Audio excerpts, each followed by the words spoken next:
last night in the NBA with what took place. It was, I mean, how many times in history will you come in, wake up, and the discussion is a guy scored 62 points last night, and it wasn't even the most points scored by a player in the league.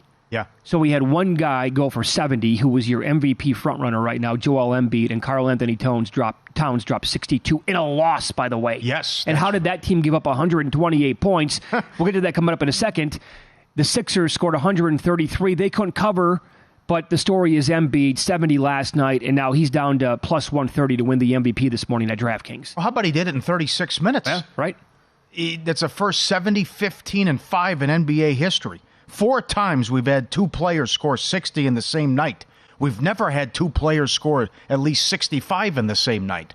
That was in range, but it didn't happen. Towns had 44 in the first half. He only scored. He was 2 of 10 from the floor in the fourth quarter. Right now, that's that's wild. You lose the game. But the tricky thing here with Embiid is plus 130, as you mentioned. But if he misses 7 games, he's not eligible for the award. So, and then 2 weeks ago, he said, my main focus is health, not MVP. Sure. So while he continues to put up ridiculous numbers in the first 70, 15, and 5 in NBA history, you can't just run out and say, well, this is a no-brainer. He's going to win the MVP because there could be an injury. Right. He could have some rest. They might sit him down when we get later in the year. So with these new rules here, this has become wild how you have to treat awards.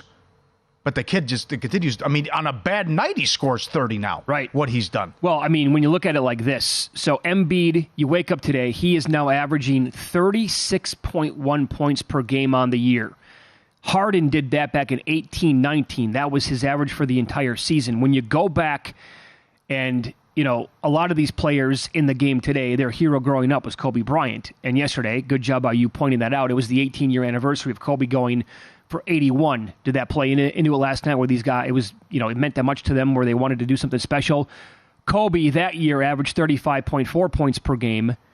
Back-to-back years for Michael Jordan. 87-88, it was 35 points per game, but the year before that, he averaged 37.1 points per game. So I do think, and look, we're coming in early here, and it's easy to say that as of right now, Embiid would win the MVP, and, you know, go make a bet on that guy. But you're fighting two things. Not only can he only miss 7 more games, right?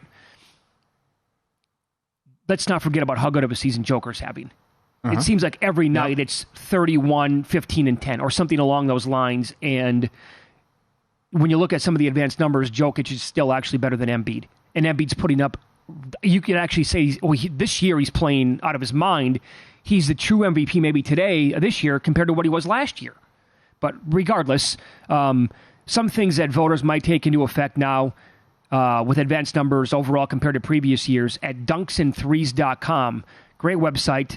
They have their estimated plus minus. He is now plus 10.8 on the year.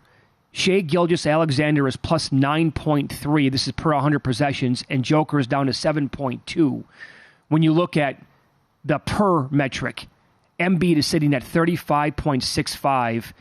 And Joker is 32.05. So now he is like, that's a massive gap between number 1 and number 2 for the Hollinger numbers there with the per rating. Yeah.